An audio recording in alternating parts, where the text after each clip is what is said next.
Bon, il y a le gouvernement anglais qui est vraiment en roue libre totale. Là, c'est le compte Twitter officiel du gouvernement anglais, hein, gov.uk avec le logo Twitter gris, sans déconner. Il y a écrit la official X channel du gouvernement UK. Donc c'est vraiment le gouvernement qui écrit réfléchissez avant de poster. Alors là, si tu veux, il y a même Kim Jong-un, il regarde, il transpire. Oui, monsieur, ne m'arrêtez pas, je parle pas. Et le gouvernement anglais cite ce tweet. Hop, je fais pause. Réfléchissez avant de publier. Le contenu qui incite à la haine n'est pas seulement nuisible, mais illégal. Le CPS prend la violence en ligne au sérieux et engagera des poursuites judiciaires lorsque les critères juridiques seront remplis. Rappelez à vos proches de partager ces informations de manière responsable, sous peine d'en subir les conséquences. Et là, il y a une petite vidéo pour avertir directement son peuple. You can be prosecuted, donc tu peux te faire arrêter pour poster du contenu en ligne. Que vous voyez le délire quand même. En particulier ceux qui incitent à la haine, écrit en rouge, plutôt orange. Non mais franchement, c'est terrifiant. Imaginez, je sais pas, Emmanuel Macron qui tweet « Faites attention à ce que vous postez ». Mais non mais attendez, c'est gravissime, c'est gravissime. Et en parlant de censure, alors là on l'avait jamais faite celle-là, j'ai subi un avertissement pour incitation à la haine à 11h23 sur une vidéo. Et en fait c'est quoi 11h23? C'est mon outro. J'ai dit prenez soin de vous, abonnez-vous, partagez, likez, commentez, et à la prochaine pour de futures vidéos. Et bah ça c'est de l'incitation à la haine, sans déconner c'est le timecode, on peut voir, d'accord. Et du coup bah j'ai fait un appel, donc on va voir ce qui va se passer. Et c'est-à-dire que pendant qu'il se passe des dingueries genre au Bangladesh, il y a YouTube qui commence à attaquer les gens de droite parce que rien, en fait sans motif. Parce que là le timecode c'est bullshit, hein. J'ai rien fait, c'est une intro. Mais voilà, YouTube invente des motifs pour te poursuivre, pour fermer les chaînes de droite. Donc préparez-vous, on va peut-être disparaître, moi, Cro-Blanc, Psyodélique. C'est assez effrayant, je vous avoue. Tout à l'heure, j'ai réfléchi à ce que j'allais faire si ma chaîne sautait, parce que c'est un peu comme ça que je gagne ma vie. Donc c'est assez effrayant, voilà. On a une épée de Damoclès au-dessus de la tête. Ici, c'est MrBean qui avait pris la parole en 2012 et qui disait il y a 3 choses d'extrêmement importantes dans la vie. En premier, c'est se nourrir. En deuxième, c'est la liberté d'expression. Et en troisième, c'est avoir un toit. Et la vidéo refait surface pour montrer que voilà, il y en a comme MrBean. Alors MrBean, c'est son nom de personnage, hein, je sais plus c'est quoi l'acteur. Et que voilà, MrBean explique que la liberté d'expression, c'est plus important que d'avoir un toit. Et c'est relayé parce que, avec ce qui se passe à Southport, les gens ont très peur de perdre leur liberté d'expression. Pendant ce temps, à Londres, il y a encore eu une attaque à la machette. Je peux pas vous montrer la vidéo parce que c'est trop violent. Mais il y a un mec qui s'est fait découper en morceaux. Et du coup, il y a plein de sang. Voilà. Et là, bizarrement, il n'y a pas la police dans la vidéo. Donc peut-être que le mec n'était pas assez anglais, hein, je sais pas. Là, c'est Elon Musk qui est en roue libre. C'est Elon Musk, hein, c'est le compte officiel d'Elon Musk qui fait ce mème avec le gouvernement anglais. Mais vraiment, ce mec est fantastique, hein, mais vraiment. Le mec s'en fout, c'est incroyable. Là, on est encore au Royaume-Uni. Il y a des citoyens britanniques qui se sont fait défoncer par des individus, je cite, bien connus.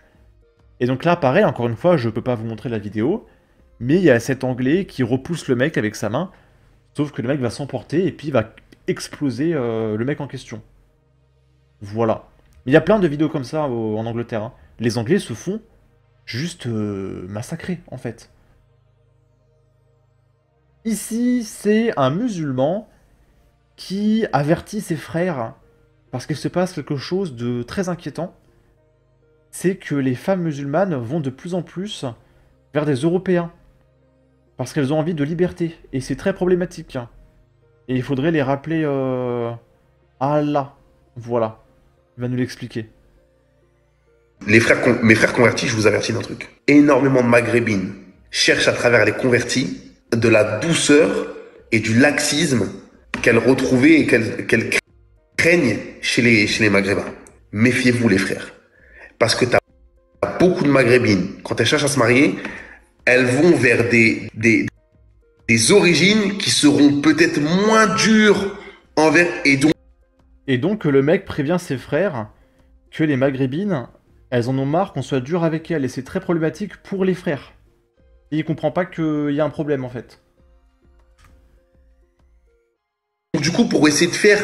pour avoir... et regardez tous les couples qui exposent leurs femmes, qui truquent et tout, etc. Regardez c'est quoi des maris en général. Regardez c'est quoi, c'est qui. C'est ou c'est pas des maghrébins, ou si c'est des maghrébins c'est des métis, ou alors c'est d'autres origines, ou alors c'est des gars qui n'ont pas grandi au bled, qui n'ont pas la mentalité du bled et tout ça, qui cherchent à marier des convertis parce qu'elles pensent qu'elles vont pouvoir tout faire. Et il y en a plein, vous êtes en train de me les citer.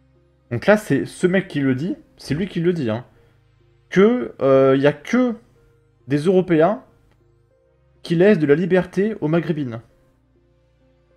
Alors moi je dis rien, hein. Je fais un constat, voilà, c'est la vidéo. Là, les radias, je sais pas quoi, les meufs au plaid, et toutes les sœurs, là, tous les couples que vous connaissez là, tu vois, bizarrement, il y a très peu de couples où le mari c'est un maghrébin parce que même elles le disent. Oh les maghrébins ils sont durs, oh ils abusent.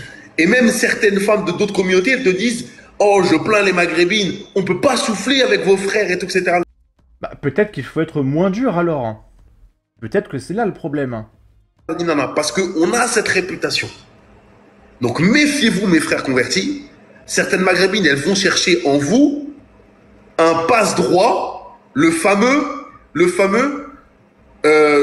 tweet, vous savez, qui dit les femmes c'est vicieux, elles cherchent un gars assez pieux pour pas qu'il leur fasse de dinguerie, mais assez laxiste pour qu'elles puissent faire des dingueries. Et donc il y a des sœurs converties, il y a des sœurs maghrébines. Mais sans déconner, j'ai l'impression de voir un discours de deux mecs dans une tente, je sais pas, à l'époque des Vikings, quoi. On est en 2024. Le mec, il est en train d'expliquer que non, il faut pas que la femme, elle ait trop de liberté, etc. Et je suis sûr que tu montres ça à Sandrine Rousseau, elle dit que c'est très bien. Hein. Tu montres ça à des féministes, elles valident. D'accord? Maghrébines qui vont chercher des frères convertis parce qu'elles savent qu'ils n'ont pas grandi dans ces mœurs islamiques et que donc ça va peut-être pas leur paraître normal. Là où par exemple le maghrébin, il va grandir dans ça et ça va lui être normal pour lui. Pour nous les maghrébins par exemple, femme enceinte, jamais devant son père. Pour beaucoup de gens d'autres origines, c'est bizarre. Alors là, je découvre ça, c'est qu'apparemment, une femme enceinte ne peut pas voir son père pendant 9 mois, du coup. Donc tu es privé de ta famille pendant 9 mois, tu dois rester avec ton mari. J'en ai jamais entendu parler, je trouve ça complètement dingue. Là, on est au bord de la séquestration, là. Hein. Jamais une femme enceinte, elle se montre devant son père avec une robe, etc. Ça se fait pas. Donc, chacun a sa conception de la pudeur, et les Maghrébins sont très exigeants en pudeur. Voilà. En tout cas, c'est le féminisme en 2024. C'est effrayant. Voilà, on fait un retour en arrière à 360 degrés, c'est terrifiant. Et les féministes valident tout ça. Voilà. Pas d'amalgame. On va terminer quand même avec un petit fait divers. On est à Rouen, dans le 76. Il y a un mec armé d'un couteau qui attaque des passants en pleine rue. Le suspect a plusieurs fiches de recherche pour OQTF. Et évidemment, il est toujours en liberté. L'homme de 20 ans a été surpris par la police alors qu'il frappait sa victime au sol, vendredi 9 août vers 3h du matin à Rouen, rue de l'Amiral Cécile. Ce suspect a pris la fuite à la vue des agents, rapporte une source policière, se débarrassant au passage du couteau, des chaussures et d'un téléphone. Les policiers ont fini par le rattraper et l'interpeller. L'homme avait fait 2 victimes dans la soirée.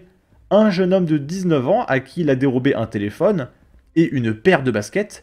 Le mec s'est fait racketter ses chaussures. Et un autre jeune homme de 19 ans dont il a lui aussi pris les chaussures. Le mec est un voleur de chaussures. Les forces de l'ordre pourchassent le fuyard et finissent par le rattraper. C'est un homme de 21 ans, SDF, donc je suppose victime du système, etc.